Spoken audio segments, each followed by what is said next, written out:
Civil सेवा परीक्षा की तैयारी कैसे करें, इसके बारे में तीसरा वीडियो लेकर मैं आज आपके समक्ष उपस्थित हूँ।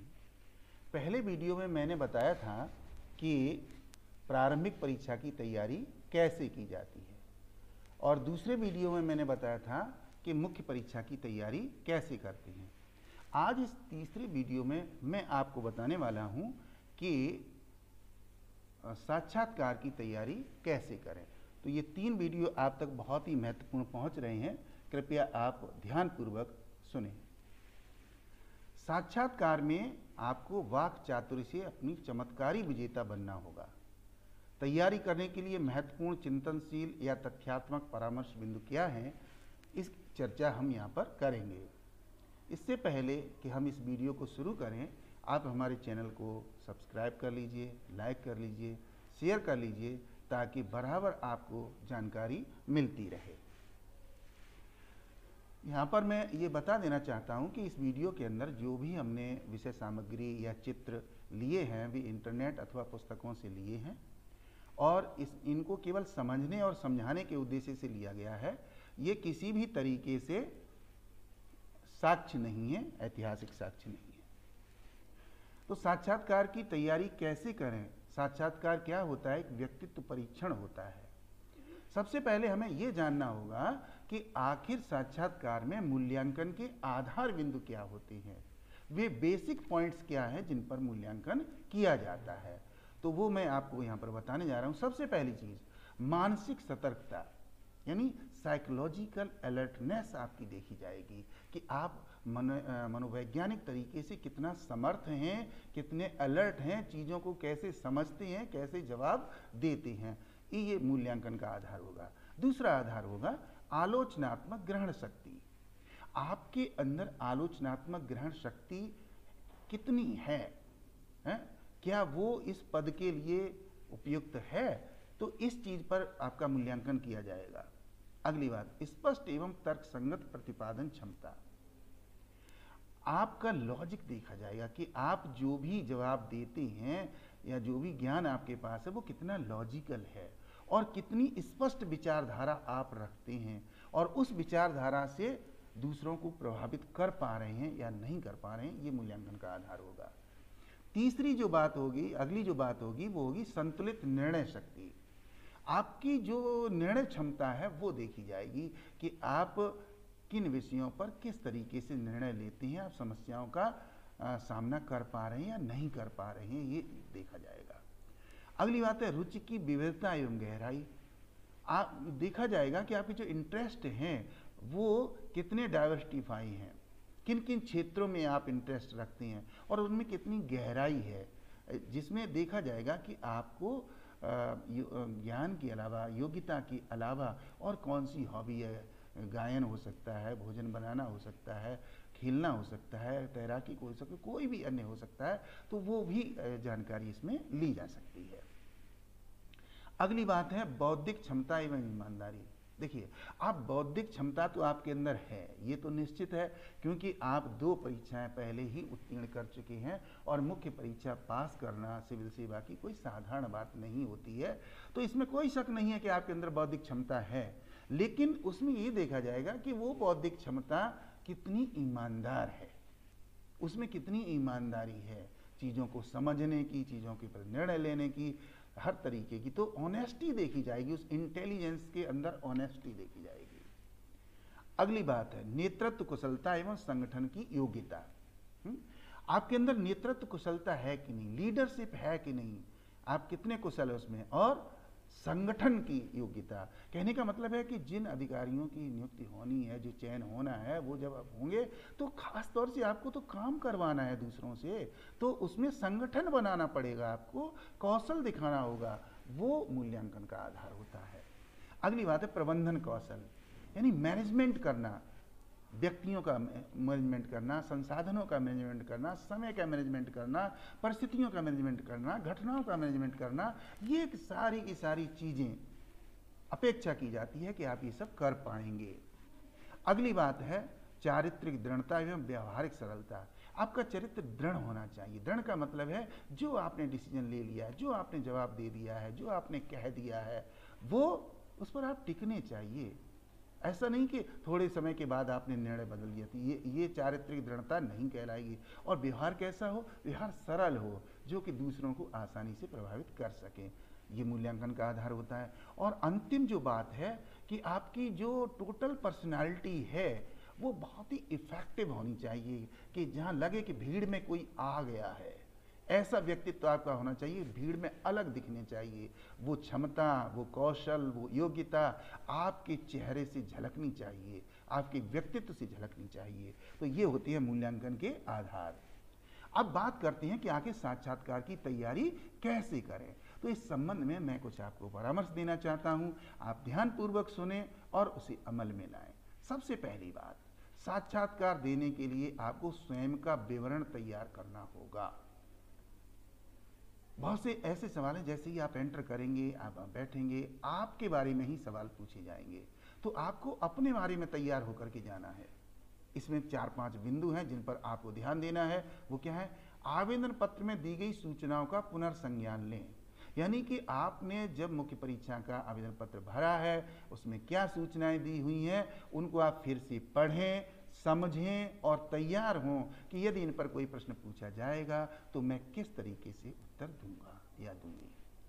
अगली बात, सवालों के उत्तर हेतु स्वयं को तैयार करें। अपने आप को प्रिपेयर करें कि हमसे जो सवाल पूछे जाएंगे हम उनके जवाब कैसे देंगे। तो ये आपको सेल्फ प्रिपरेशन करनी होगी। अगली बात, शैक्षिक योग्यता संबंधी तैयारी करें। आपके पास जो भी शैक्षिक योग्यता है, चाहे आप कला स्नातक हैं, आप वाणिज्य स्नातक हैं, या आप विज्ञान में परा स्नातक हैं, या प्रबंधन में हैं, या कृषि में हैं, किसी भी क्षेत्र में हैं, तो उस क्षेत्र विशेष की जानकारी आपको अवश्य करनी होगी, क्योंकि उनसे संबंधित बहुत से सवाल आपसे पूछे जा सकते हैं, जिनका आपको बिल्कुल आत्मविश्वास के साथ उत्तर देना होगा। अगली बात, हॉबी या शौक के बारे में अपना पक्ष स्पष्ट एवं मजबूत करके जाएं। यानी हो सकता है कि आपके अंदर कोई हॉबी हो, खेलने की हॉबी हो सकती है, गायन की हो सकती है, या नृत्य की हो सकती है, या भोजन बनाने की हो सकती है, कोई भी हो सकती है। तो वो क्या हॉबी है वो आप पहले से डिसाइड कर लें कि मुझे, अगर मुझसे ये सवाल पूछा गया तो मैं क्या बताऊंगा, और उसके बारे में जानकारी हासिल करें। यदि आपने उसमें कुछ अचीवमेंट प्राप्त किया है, योगदान प्राप्त किया है, आपका कुछ उपलब्धि है, तो वो भी आप पहले से तैयार कर लें, मुझे क्या बोलना है, क्या कहना है। अगली बात, अपने जन्म, शैक्षिक केंद्रों की भौगोलिक, ऐतिहासिक एवं विशिष्ट जानकारी जुटाएं। आपका जहाँ पर जन्म हुआ है, आपने जहाँ से शिक्षा ग्रहण की है, या आप कहीं पर काम कर रहे हैं, जो भी चीज़ें हैं, या आपका राज्य है, आपका देश है, सारी चीज़ों की जो है वो ज्योग्राफिकल यानी फिजियोलॉजी, वहाँ की क्लाइमेटिक कंडीशंस, हिस्टोरिकल बैकग्राउंड और स्पेशलाइज्ड इंफॉर्मेशन अगर कोई भी है तो उसकी जानकारी आप जरूर ले लें। ये सारे के सारे सवाल आपके इर्द गिर्द घूमने वाले हैं, जिनके लिए आपको तैयार होकर के जाना है। दूसरी चीज, समसामयिक घटनाओं या तात्कालिक घटनाओं का संज्ञान लें। अब जो करंट अफेयर्स हैं, जो उस समय की इश्यूज हैं, उन पर आपको नज़र रखनी है कि कौन कौन से मुद्दे हो सकते हैं, कौन कौन से विषय हो सकते हैं जिन पर सवाल पूछे जा सकते हैं। उसके लिए आपको तैयार होना होगा। यहाँ पर हमने 4-5 तरीके के बिंदुओं को छांटा है, बनाया है, वो आप जरा ध्यान से सुने। पहला, शासन प्रशासन संबंधी एवं अन्य महत्वपूर्ण मुद्दे।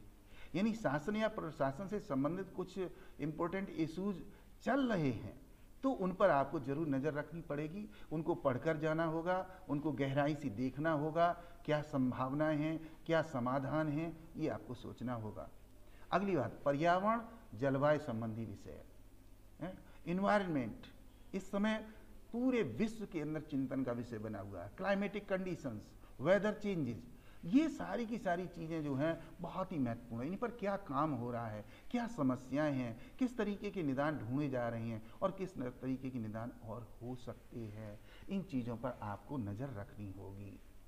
अगली बात, राष्ट्रीय स्तर की आर्थिक, सामाजिक एवं अन्य समस्याएं, जो नेशनल प्रॉब्लम्स हैं, इकोनॉमिक प्रॉब्लम्स हैं, सोशल प्रॉब्लम्स हैं, अदर प्रॉब्लम्स हैं, तो उन पर आपको नज़र रखनी होगी। वो क्यों हैं, किस तरीके से प्रभावित कर रही हैं, कौन उनमें इन्वॉल्व हैं, हैं, सरकारों की क्या भूमिका है, आप क्या भूमिका अदा कर सकती हैं, उनका समाधान क्या हो सकता है, इन चीज़ों पर आपको विचार करना होगा, तैयार होकर जाना पड़ेगा।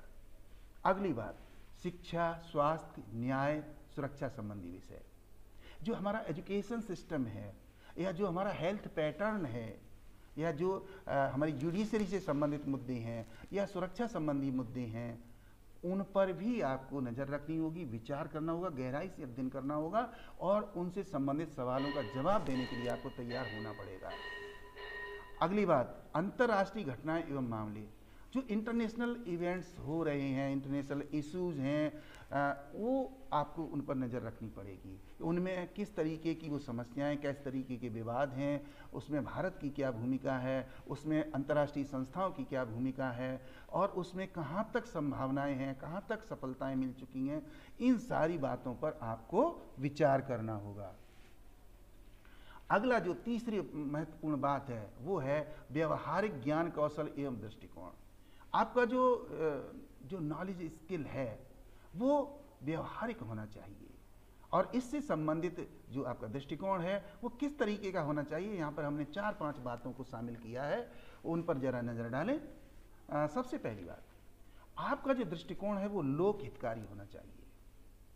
आप किसी भी भाषा के भाषी हो सकती हैं, आप किसी भी क्षेत्र के निवासी हो सकती हैं, किसी भी धार्मिक या राजनीतिक विचारधारा के व्यक्ति हो सकती हैं, कुछ भी हो सकता है, लेकिन आपका दृष्टिकोण उन सबसे ऊपर लोक हितकारी होना चाहिए, पब्लिक इंटरेस्ट का होना चाहिए, क्योंकि आपका चयन होने के बाद जिस क्षेत्र में आपको काम करना है वो क्षेत्र होता है सबसे बड़ा पब्लिक इंटरेस्ट का। तो ये देखा जाएगा कि आपके अंदर वो पब्लिक इंटरेस्ट है या नहीं है। दूसरी चीज, सहायता करने की भावना, आपका हेल्पफुल नेचर होना चाहिए। आप किस तरीके से लोगों की मदद करना चाहते हैं, किस तरीके से आप गरीबों के प्रति अपना विचार रखते हैं, ये सारी की सारी चीज़ें बिल्कुल स्पष्ट होनी चाहिए आपके एटीट्यूड के अंदर, आपके व्यवहार के अंदर, आपके विचारों के अंदर। अगली बात, व्यवहार की सौम्यता। आपसे बहुत सारे ऐसे सवाल पूछे जा सकते हैं जिसमें आप एग्रेसिव भी हो सकते हैं, जिससे आपका मन विचलित भी हो सकता है, जो चीज़ आपको पसंद नहीं है, ऐसे सवाल भी हो सकते हैं। ऐसे सवालों में फंसकर आपको अपना व्यवहार नहीं बदलना है, अपने व्यवहार में मुस्कुराहट लानी है, सौम्यता लानी है, शांति लानी है, और सही तरीके से जवाब खोजने का प्रयास करना है और जवाब देना है। आपके व्यवहार में बिल्कुल उग्रता नहीं होनी चाहिए, उद्वेगता नहीं होनी चाहिए, बिल्कुल निराशापन नहीं होना चाहिए, सौम्यता होनी चाहिए। अगली बात, आशावादी प्रवृत्ति। हो सकता है आपसे कुछ ऐसे सवाल भी पूछ लिया जाए जिसका जवाब आपको नहीं आता है, तो आप घबराएं नहीं, आशावादी रहें, सकारात्मक रहें, कोशिश करें बताने की, उसके नज़दीक तक जाने की कोशिश करें उत्तर की। उसका भी प्रभाव पड़ेगा कि आप बार बार कोशिश तो कर रहे हैं। एक कहा गया, गीता में कहा गया है, यत्ने कृते यदि न सिद्ध्यते तहर कुअत्र दोषा। यदि प्रयास करने के बाद भी सफलता नहीं मिलती है तो कोई दोष नहीं, आपने प्रयास तो किया ना। उसी तरीके से आप बोर्ड के समक्ष दिखाइए कि मैं बराबर प्रयास कर रहा हूं उस उत्तर तक पहुंचने की जो आपने अपेक्षा की है। अगली बात है समावेशी स्वरूप। आपके समक्ष जो बोर्ड के सदस्य होंगे वहां पर क्या होगा, वहाँ कोई विषय विशेषज्ञ होगा, कोई प्रबंधन के क्षेत्र से होगा, कोई मनोवैज्ञानिक हो सकता है, कोई प्रशासनिक अधिकारी हो सकता है, कोई और हो सकता है। विभिन्न विचारधाराओं के लोग होंगे और विभिन्न तरीके से सवाल पूछेंगे, विभिन्न तरीके से आपको हो सकता है झुंझलाने पर मजबूर कर दें, मगर ऐसा आपको नहीं होना है। आपको समावेशी होना है, सबके साथ अच्छा व्यवहार करना है और अपने व्यक्तित्व का प्रभाव उन सभी लोगों के ऊपर छोड़ना होगा। अगली बात, प्रति प्रश्न या काउंटर सवालों की तैयारी। इस साक्षात्कार में बहुत से ऐसे सवाल पूछे जाते हैं जो आपके धैर्य की परीक्षा लेते हैं, आपके पेशेंस को देखते हैं, जिनको सुनकर आपका दिमाग अशांत हो सकता है, जिनको प्रश्नों को सुनकर आप सोच सकते हैं कि ये भी कोई सवाल होता है, ये भी क्या पूछा जाना चाहिए, मगर ये आपके धैर्य की परीक्षा लेने के लिए काउंटर क्वेश्चंस होते हैं। ऐसे समय आपको क्या करना है, वो यहाँ पर कुछ महत्वपूर्ण बातें मैं आपको बता रहा हूँ। सबसे पहली बात, अपने दिमाग को शांत रखें और सकारात्मक रहें। बिल्कुल भी अपने दिमाग को अशांत नहीं करना है। अगर आप अशांत रहेंगे तो सवाल का जवाब नहीं ढूंढ पाएंगे। और आपको सकारात्मक रहना, कोशिश करनी है, बराबर कोशिश करनी है कि हम इसका उत्तर दे पाएंगे।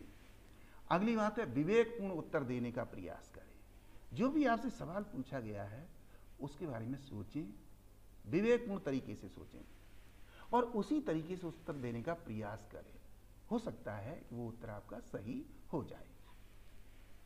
अगली बात, आत्मविश्वास बनाए रखें।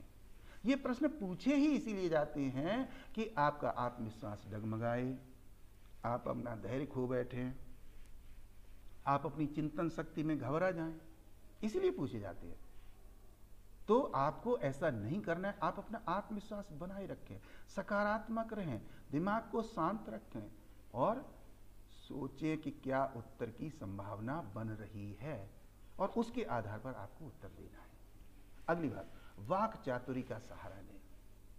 देखिए, यहां पर आपकी वाणी का सबसे ज्यादा परीक्षण किया जा रहा है। आपको जब कोई प्रश्न पूछा जा रहा है तो आप वाक चातुर्य के साथ अपनी चतुरता दिखाइए बोलने में और उसका उत्तर दीजिए। और अगर कोई ऐसा प्रश्न है जिसका उत्तर आपको नहीं आता है तो वहां पर क्या उत्तर हो सकता है, क्या नहीं हो सकता है, इस तरीके सोच करके वहां आप समय बर्बाद न करें, क्योंकि वहां दोहरा नुकसान आपको होगा। एक तो आप उस प्रश्न का उत्तर नहीं दे पा रहे हैं, दूसरे ये कि जो अगला प्रश्न आपसे पूछा जाने वाला है उसका समय निकला जा रहा है। इसलिए आपको ऐसा नहीं करना है। वाक चातुर्य का सहारा लें और जो संभावना बनती है उससे उत्तर दें। अगली बात, भावनाओं पर नियंत्रण रखें। वहां पर जो भी स्थिति बनेगी, जो परिवेश बनेगा, जो इमोशंस बनेंगे, उन पर आपको कंट्रोल करना है, नियंत्रित होना है। आपको अपने चेहरे से, आपको अपने हाव भाव से आपको बिल्कुल भी ये प्रदर्शित नहीं करना है कि हमारी भावनाएं क्या हैं। अगर वो भावनाएं हैं तो वहां पक्ष में होनी चाहिए आपके। अगली बात, आकर्षक व्यक्तित्व एवं संप्रेषण। जो अगली महत्वपूर्ण बात है साक्षात्कार के बारे में, वो ये है कि आपका व्यक्तित्व बहुत आकर्षक होना चाहिए, आपका संप्रेषण बहुत शक्तिशाली होना चाहिए। इसके बारे में 4-5 मैं आपको परामर्श देना चाहता हूँ। 4-5 बिंदुओं पर आप ध्यानपूर्वक सुनिए और समझिए। पहली चीज, अपने व्यक्तित्व को बेहतरीन बनाएं, अपनी पर्सनालिटी को बेस्ट बनाएं, क्योंकि वहां पर आपको अपना बेस्ट प्रेजेंट करना है जाकर के, है ना। तो इसलिए ऊपर से नीचे तक आपकी पर्सनालिटी एक ऑफिसर की झलकनी चाहिए, उसमें लगना चाहिए कि हाँ एक ऑफिसर दिखाई दे रहा है। दूसरी बात, वेशभूषा, हेयर स्टाइल सरल एवं प्रभावी हो। वेशभूषा, इसके बारे में मैं एक बात बताना चाहूंगा कि आपकी वेशभूषा बहुत संतुलित होनी चाहिए, सोबर होनी चाहिए, ठीक। और आप कोशिश करें कि कोई भी ड्रेस आप पहली बार ना पहने वहां पर, क्योंकि जब आप पहली बार पहनते हैं तो हो सकता है कि उसमें आप अनकंफर्टेबल फील करें और आपका ध्यान बार बार वहां चला जाए। तो ऐसा नहीं, अगर पहली बार ड्रेस पहन भी रहे तो घर पर उसको 1-2 बार पहनकर उतार कर, फिर पहनकर उतार कर देख लीजिएगा कि कहीं पर कोई दिक्कत तो महसूस नहीं हो रही, हमारा ध्यान बार बार उधर तो नहीं जा रहा है। ऐसा नहीं होना चाहिए। आपकी ड्रेस बिल्कुल कंफर्टेबल होनी चाहिए, आपको अंदर से सुकून देने वाली होनी चाहिए। अगली बात, हेयर स्टाइल। हेयर स्टाइल आपका बिल्कुल साधारण होना चाहिए, सरल होना चाहिए, प्रभावी होना चाहिए। तो ये चीजें आपके व्यक्तित्व को अच्छा बनाती हैं, प्रभावी बनाती हैं, आपको ध्यान रखना होगा। अगली बात, बोलने का तरीका एवं संप्रेषण कौशल। जो आपके बोलने का तरीका है वो अच्छा हो। संप्रेषण कौशल मतलब बोलने का तरीका मतलब ये नहीं कि कोई भी व्यक्ति कह रही है तो ऐसे ही बोलते रहते हैं, ऐसा नहीं होना चाहिए। उसमें कुछ भाव होने चाहिए, उसमें कुछ तथ्य होने चाहिए, फैक्ट्स होने चाहिए, और जो बात आप कहें वो इतने प्रभावी ढंग से कहें कि सामने वाला सुनने के लिए मजबूर हो जाए। अगली बात, शारीरिक भाषा एवं क्रियाएं। ये बहुत ही महत्वपूर्ण चीज है। बॉडी लैंग्वेज एवं एक्टिविटी, मूवमेंट्स आपके वो सही होने चाहिए। कैसे आप खड़े होते हैं, कैसे आप बैठते हैं, कैसे आपकी बॉडी मूवमेंट करती है, हैं? तो ये चीज़ें बहुत ही सही तरीके से होनी चाहिए। कुछ लोग क्या होते हैं, जैसे खड़े होते हैं तो कुछ करने की आदत होती है, या बैठते हैं तो पैर हिलाने की आदत होती है, या कुछ और ऐसी एक्टिविटी होती है जिनको वो रेपिटेशन करते हैं। वो चीज़ें नियंत्रित होनी चाहिए, क्योंकि वो वहाँ नहीं दिखनी चाहिए। बॉडी लैंग्वेज एकदम बढ़िया दिखनी चाहिए। अगली बात, तार्किक क्षमता एवं हाजिर जवाबी। आप में लॉजिकल कैपेसिटी डेवलप करनी होगी और जवाब देने के लिए हाजिर होना पड़ेगा। तुरंत आप जवाब दें। जवाब, सवाल का जवाब आता है, सवाल को धैर्यपूर्वक सुनिए, समझिए और जवाब दीजिए। ऐसा नहीं, उसमें कोई भी गैप नहीं होना चाहिए है? और जवाब कैसा हो? तर्कपूर्ण हो। आपके अंदर वो क्षमता पहले से होनी चाहिए। अगली चीज, आई कांटेक्ट एवं आसन्न स्थिति। आपको आई कांटेक्ट बनाए रखना है उनके साथ। ये नहीं कि उन्होंने सवाल पूछा बोर्ड के सदस्य ने और आप जरा नीचे को नजर कर गए या इधर आपने देखा इधर देखा, वो स्थिति अच्छी नहीं है। आप आई कांटेक्ट बनाइए हैं, ताकि आपकी बात वो समझ सकें और उनकी बात आप समझ सकें, बल्कि बात ना हो तो भी समझ सकें। ये चीज़ हो। और आसन स्थिति, आप कैसे खड़े होते हैं, आप कैसे बैठते हैं, आप कैसे चलते हैं, ये सारी की सारी चीज़ें आपकी देखी जाएंगी। तो इसलिए आपकी इन टोटल पर्सनालिटी बहुत ही इफेक्टिव और आकर्षक होनी चाहिए, जिससे कि आप भीड़ में अलग लग सकें। अब मैं बात बताता हूं कि इस साक्षात्कार की तैयारी करने के लिए कौन सी खास बातें आपको ध्यान में रखनी होंगी। तो सबसे पहली बात ये होगी कि सफल व्यक्तियों तथा शिक्षकों से परामर्श लें। जो व्यक्ति सफल हो चुके हैं, चाहे वो इसी तरीके के साक्षात्कार देकर सफल हुए हैं या किसी अन्य क्षेत्र में सफल हुए हैं, उनसे बात करें, उनसे सलाह लें कि हम क्या करें, हमें साक्षात्कार देना है, किस तरीके से करें। अपने शिक्षकों से परामर्श लें। अगली बात, शारीरिक और मानसिक क्षमता को बढ़ाएं, अपनी फिजिकल और मेंटल पावर को बढ़ाएं, साइकोलॉजिकल पावर को बढ़ाएं। आप एक सशक्त पर्सनालिटी होनी चाहिए, psychologically, physically, in all aspect. अगली बात, बोलने का अभ्यास करें। पहले से ही आपको साक्षात्कार की तैयारी जिस समय आप कर रहे होंगे तो आपको बोलने का अभ्यास करना है, क्योंकि आप वहां पर जो बोलेंगे वही आपकी योग्यता है, वही पैरामीटर होंगे आपके अंक पाने के। इसलिए बोलने का अभ्यास घर पर करें, बार बार अपने बोलने को रिकॉर्ड करें, फिर सुने, फिर उसमें कुछ कमियां देखें उनको दूर करें, फिर रिकॉर्ड करें, फिर सुने। ऐसे 2-4 बार आप अभ्यास करेंगे तो आपको स्वयं महसूस होगा कि हम कितना सशक्त बोल पा रहे हैं। अगली बात, तकिया कलाम या शब्द पुनरावृत्ति को रोकें। क्या होता है कि कुछ लोगों में बोलते समय कुछ शब्दों का बार बार प्रयोग करने की या उपयोग करने की आदत होती है। ये आदत अच्छी नहीं होती है, साक्षात्कार में नकारात्मक प्रभाव डालती है। तो आपको क्या करना होगा, आपको इस आदत को रोकना होगा। अगर आपके अंदर इस तरीके की है इसको नियंत्रित करना होगा, कम से कम करना होगा। अगली बात, अनापेक्षित व्यवहार करने से बचें।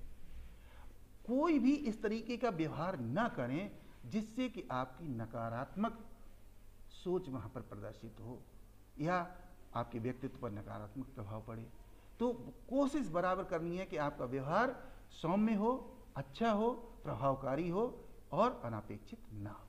अगली बात, मॉक इंटरव्यू द्वारा अभ्यास करें।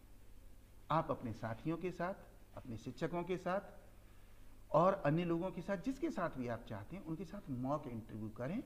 उसी तरीके के सवाल जिस तरीके के साक्षात्कार में पूछे जाते हैं, बहुत से कोचिंग संस्थान भी इस तरीके की तैयारी करवाते हैं, तो कोई गुरेज नहीं करना चाहिए और तैयारी करनी चाहिए। इससे कॉन्फिडेंस बढ़ता है, बहुत सारी कमियों का पता चलता है। अगली बात, वार्तालाप में गंभीरता लाएं। जो भी आप बात करें दूसरों के साथ में, उसमें गंभीरता होनी चाहिए। ऐसा न लगे कि बिल्कुल साधारण बातें, स्तरीय बातें हैं, वो अच्छी बात नहीं होती है, क्योंकि उसमें जब गंभीरता होगी तभी कोई सुनेगा, तभी उसका प्रभाव पड़ेगा। ये बहुत जरूरी है कि आप गंभीरता लाएं। अगली बात, वैचारिक सृजनात्मकता प्रदर्शित करें। आपके विचारों से ये लगना चाहिए कि आप कुछ करना चाहते हैं। सृजनकारी दृष्टिकोण आपका होना चाहिए कि आपको कोई प्रॉब्लम अगर दे दी जाए तो आप सॉल्व कर सकते हैं। तो ये आपके विचारों से नजर आना चाहिए कि आप कितने क्रिएटिव हैं।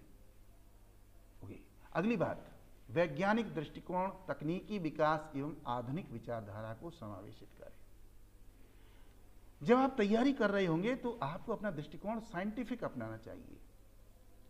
बहुत ज़्यादा रिलीजियस नहीं हो जाना, बहुत ज़्यादा ट्रेडिशनल नहीं हो जाना, बहुत ज़्यादा स्पिरिचुअल नहीं हो जाना है, या बहुत ज़्यादा अन्य किसी विचारधारा में नहीं बह जाना है।